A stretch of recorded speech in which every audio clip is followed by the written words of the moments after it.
Hi అండి. మన గార్డెన్లో చూడండి కాయలు మీకు చూపించాను కదా మొన్న. ఎప్పుడు పండిన కాయ అప్పుడే తినేస్తూ ఉన్నానని దాని మీద కొంచెం ద్వారగా ఉన్నప్పుడే కోసేస్తున్నాను. ఉడతలు తినేస్తున్నాయండి. మనకి ఇట్లా కాయలు కాయాలంటే వీటి కోసం కొంచెం టైం స్పెండ్ చేయాలండి. చేస్తేనే వస్తాయి కాయలు. నేను కుండీలోనే పెట్టుకున్నాను. ఇది ఇట్లా తినేస్తున్నాయి చూడండి. అందుకే కోసేస్తున్నాను.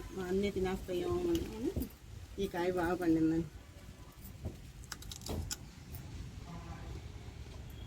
కొబ్బరి ముక్కల్లో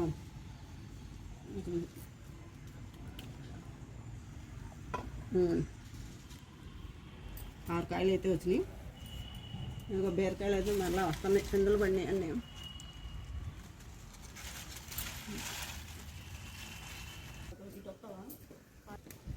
అంజీరా అండి బాగా పండిపోయింది.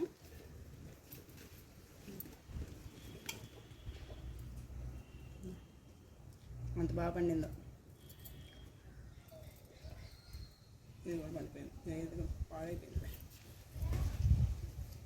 గార్డెన్లో తమలపాకు అండి. ఇది ద్రాక్ష మొక్కకు పాకిచ్చా కదా, శ్రావణ మాసంలో ఇంతవరకు అయిపోయినాయి ఆకులన్నీ. ఇది పైకి కట్టింది వచ్చి కిందకు ఇట్లా జారిపోయింది. రేపు మనకి 5 రోజులు వినాయక చవితికి ఉదయం సాయంత్రం వెళ్తాను గుడికి. దేవుడికి తాంబూలం తీసుకెళ్ళడానికి చక్కగా ఉంటున్నాయి ఆకులు. చూడండి ఎంత ఫ్రెష్గా ఉన్నాయో. ఏదైనా ఇట్లాంటి ఆకు అనుకో గబాలని కోసి మనం తినేయచ్చు. నేనైతే అటు ఇటు వెళ్తా కూడా ఇట్లా కట్ చేసేసుకొని చిన్న చిన్న ఆకు తినేస్తాను.